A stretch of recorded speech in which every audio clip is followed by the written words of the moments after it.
Remue ménage.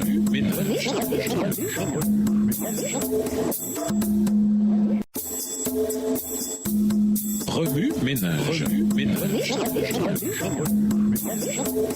Bienvenue dans votre émission Remue ménage. Nous voilà à la leçon de jeudi, oublier puis regretter. Lisons Ésaïe les chapitres 38 et 39. Ésaïe le chapitre 38. À cette époque, Ézéchias tomba malade. Il était près de mourir. Le prophète Ésaïe, fils d'Amoz, se rendit à son chevet. Il lui dit: Voici ce que l'Éternel déclare. Prends ta disposition, car tu vas mourir. Tu ne te rétabliras pas. Alors Ézéchias tourna son visage du côté du mur et pria l'Éternel en ces termes: De grâce, Éternel, tiens compte de ce que je me suis conduit avec fidélité, d'un cœur sans partage, et que j'ai fait ce que tu considères comme bien. Ézéchias versa d'abondantes larmes. Alors l'Éternel s'adressa à Ésaïe en disant: Va dire à Ézéchias: Voici ce que déclare l'Éternel, le Dieu de David ton ancêtre. Le Dieu de David ton ancêtre. J'ai entendu ta prière et j'ai vu tes larmes. Eh bien, je vais prolonger ta vie de 15 années. Verset 6. Je te délivrerai, toi et cette ville, de la main du roi d'Assyrie. Je protégerai cette ville. Et voici de la part de l'Éternel le signe auquel tu connaîtras que l'Éternel accomplira la parole qu'il a prononcée. Je ferai reculer de 10 degrés en arrière avec le soleil l'ombre des degrés qui est descendu sous les degrés d'Akaz. Et le soleil recula de 10 degrés sous les degrés où il était descendu. Cantique d'Ézéchias, roi de Juda, sous sa maladie et son rétablissement. Je disais, quand mes jours sont en repos, je dois m'en aller aux portes du séjour des morts. Je suis privé du reste de mes années. Je disais, je ne verrai plus l'Éternel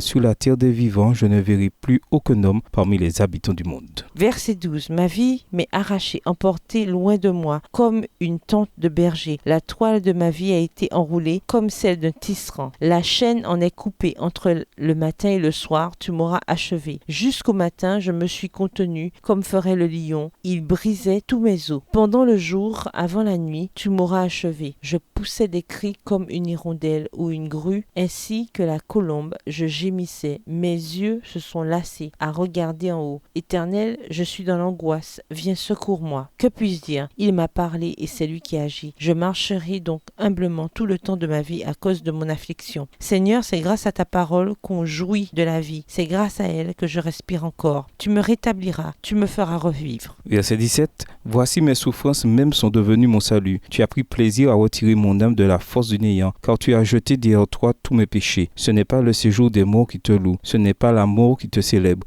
Ceux qui sont descendus dans la force n'espèrent plus en ta fidélité. Le vivant, c'est celui qui te loue. Comme moi aujourd'hui, le Père fait connaître à ses enfants ta fidélité. L'Éternel m'a sauvé. Nous ferons résonner les cordes de nos instruments tous les jours de notre vie dans la maison de l'Éternel. Ésaïe avait dit qu'on apporte une masse de figues et qu'on les étende sur l'océan et Ézéchias vivra. Et Ézéchias avait dit: à quel signe connaîtrai-je que je monterai à la maison de l'Éternel? Ésaïe le chapitre 39. Vers cette même époque, Mérodach Baladan, fils de Baladan, roi de Babylone, fit parvenir un message et des présents à Ézéchias, car il avait appris sa maladie et son rétablissement. Ézéchias se sentit flatté de la venue des envoyés et leur fit visiter le bâtiment où l'on conservait les objets précieux, l'argent et l'or, les aromates et les huiles parfumées. Il leur montra aussi tout son arsenal militaire et tout ce que contenaient ses trésors. Il n'y eut rien dans son palais ni dans tout son royaume qu'Ézéchias ne leur fit voir. Alors le prophète Ésaïe se rendit auprès du roi Ézéchias et lui demanda: Qu'ont dit ces gens et d'où sont-ils venus te rendre visite? Ézéchias lui répondit: Ils sont venus de très loin de Babylone pour me voir. Ésaïe reprit: Qu'ont-ils vu dans ton palais? Ézéchias répondit: Ils ont vu tout ce qui se trouve dans mon palais. Je ne leur ai rien caché de mes trésors. Verset 5. Alors Ésaïe dit à Ézéchias: Écoute la parole de l'Éternel des armées. Voici les temps viendront où l'on emportera à Babylone tout ce qui est dans ta maison et ce que tes pères ont amassé jusqu'à ce jour. Il n'en restera rien, dit l'Éternel. Et l'on prendra de tes fils qui seront sortis de toi, que tu auras engendrés pour en faire des eunuques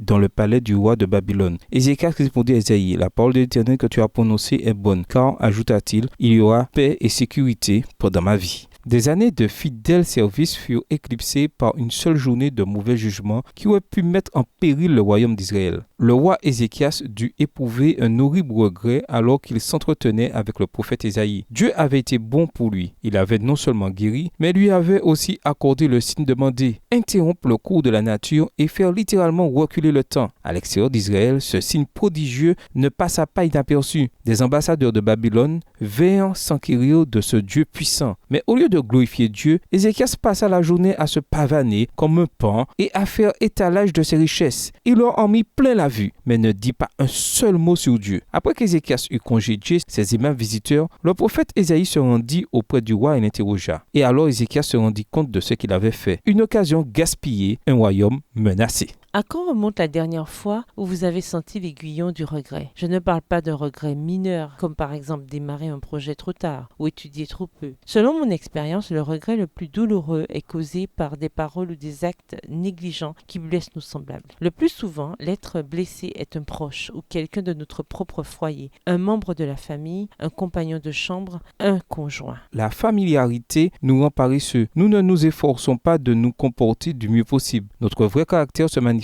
en présence de ceux qui sont les plus proches de nous. Alors que nous devrions profiter des relations étroites pour attirer les autres à Jésus, trop souvent nous nous focalisons sur nous-mêmes et ratons des occasions de manifester l'amour de Dieu. Dans plusieurs chapitres de Deutéronome, nous constatons qu'à maintes reprises, les enfants d'Israël furent exhortés à ne pas oublier leur délivrance de l'Égypte ou les commandements de Dieu. Les commandements que je te communique aujourd'hui demeureront gravés dans ton cœur. Tu les enseigneras à tes enfants, tu en parleras quand tu seras assis chez toi ou quand tu marcheras le long d'une route, quand tu te coucheras ou quand tu te lèveras. Deutéronome 6 et versets 6 et 7. Portez ces commandements sur votre cœur, exposez-les, récitez-les. Ne laissez jamais la parole de Dieu s'éloigner de votre esprit. C'est sans doute là qu'Ézéchias se trompa. Le roi était fidèle dans de nombreuses choses, mais ébloui par la visite des ambassadeurs, il attira leur attention sur lui-même et sur ses biens au lieu de parler de la puissance de Dieu. Nous devons tous nous engager de tout notre cœur dans un esprit de prière à garder la parole de Dieu toujours bien présente dans notre vie, pas seulement en public, mais surtout chez nous. Remue-ménage, à quand remonte la dernière fois où vous avez dit ou fait quelque chose que vous avez ensuite regretté? Selon vous, pourquoi est-ce arrivé? Comment pouvez-vous garder la parole de Dieu au cœur de vos activités quotidiennes? Au revoir. Et à demain si Dieu veut.